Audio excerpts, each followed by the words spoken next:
welcome to this week's Cooking with Connie. Well, this week we're going to do something that I've kind of been known for, and that's cheesecakes. And I kind of been promising people I would do this. And I'm not only going to do a cheesecake today, but I'm also going to talk to you about ways you can create your own cheesecake recipes. So the one that you're going to find in the comment section is basically a vanilla cheesecake, and then we're going to swirl some peanut butter. So it's going to be a peanut butter marble cheesecake.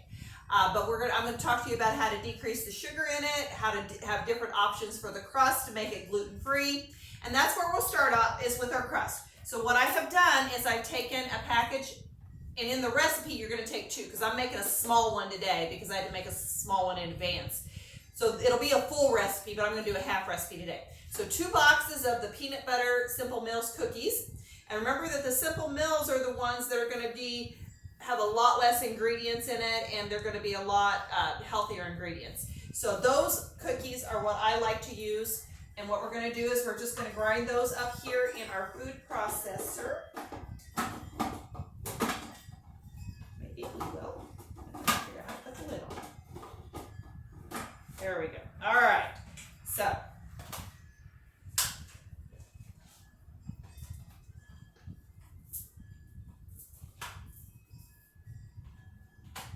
why is it not working properly?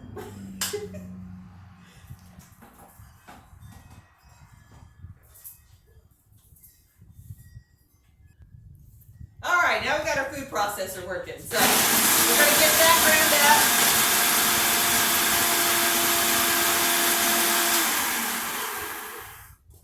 And then I'm going to put my butter in there. And if you're doing a full container, just go ahead and use 4 tablespoons of butter. You don't really need a lot of butter with these cookies because they kind of stick together anyway because of the centers that are in them.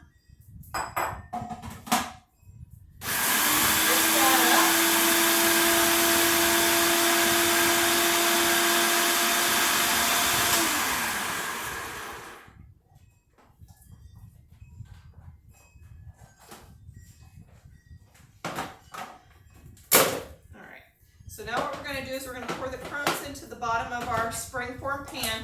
And like I said, today I've buttered this, and we're just using a 6-inch today. But in the recipe, you'll see you'll use a 9-inch if you're doing a full full cheesecake recipe.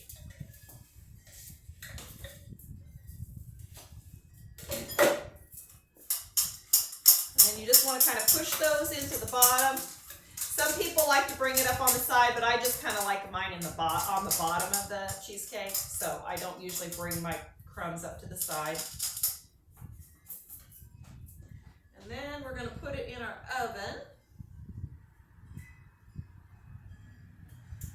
for just about 10 minutes to bake while we're getting the cheesecake ready.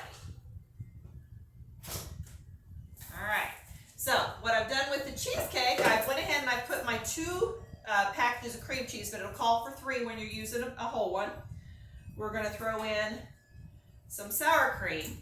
Now, I will tell you that Daisy sour cream is about the cleanest sour cream. It doesn't have a lot of ingredients. It's just cultured milk. So that is really my preference if you want to keep this as clean as possible. So you use 8 ounces of that. We'll go ahead and start whipping this just a little bit.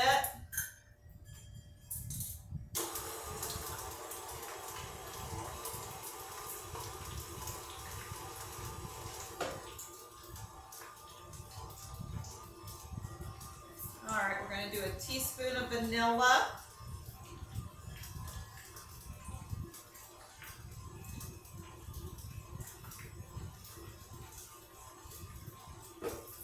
We're going to add a couple of eggs in here.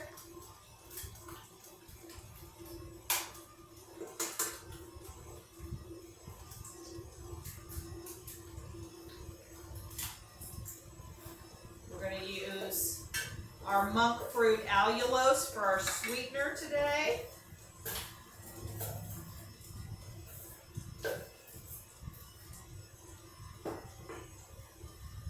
Here's the great thing about cheesecake. It really is not that high in sugar to begin with. And when you use the monk fruit allulose, you're going to get a really low sugar, the cheesecake part of this. So we're going to let that keep whipping. Let's see, we need Got that? Everything is in here, so we're just whipping this up.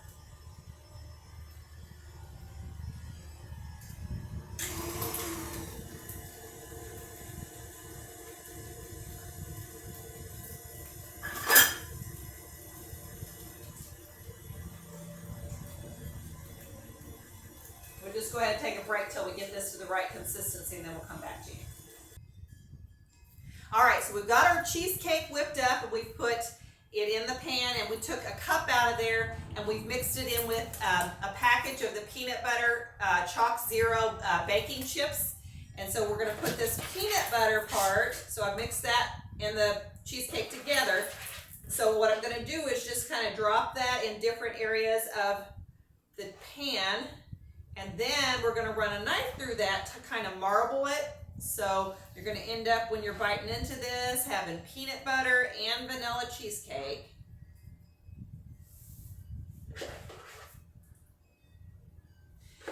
And you know, I was telling you that there's a lot of different ways you could do it. So on the crust, if you didn't want a peanut butter crust, you could use the chocolate cookies. You could also, sometimes what I do is I'll use the Simple Mills cake mixes.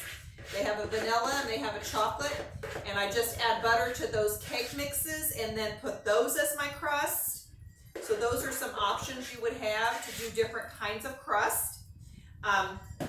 Also, if you're not a peanut butter fan, I don't know who isn't, but if you're not a peanut butter fan, on this recipe, you could actually use the Chalk Zero chocolate cookie or chocolate chips and make a chocolate swirl, or you could do both. So there's just a lot of variations you could do with cheesecakes that make people think that you really know what you're doing, even if you don't. So, so what we're going to do is we're going to bake this. The traditional one's going to take about 1 hour and 10 minutes. This one's going to take about 45 minutes, and then we'll come back with you and show you our final product.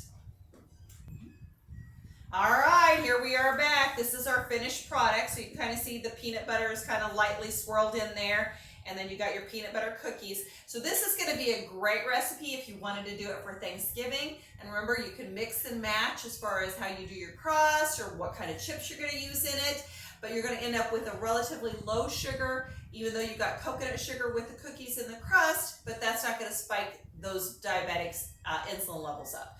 These freeze great, so you can make it, you can slice it, you can freeze it, take out a piece at a time, however you want to do that. So cheesecake is just an all-around, I think everybody, when they eat cheesecake, they think they're eating something really fine. So this is going to be a great dessert for you guys. Remember that we are doing a giveaway right now. So go back, look at our giveaway thing, and make sure you share that video with all your friends, and then comment that you're done with it so we can get you in for our drawing. We are starting to get some new subscribers. I think the last time I checked, we were at 134. So we're climbing up there. When we hit 200, we're going to draw for that red light package along with the body composition. So we want everybody to help us get those numbers up there. And remember that like, share, subscribe, and remember to make good choices.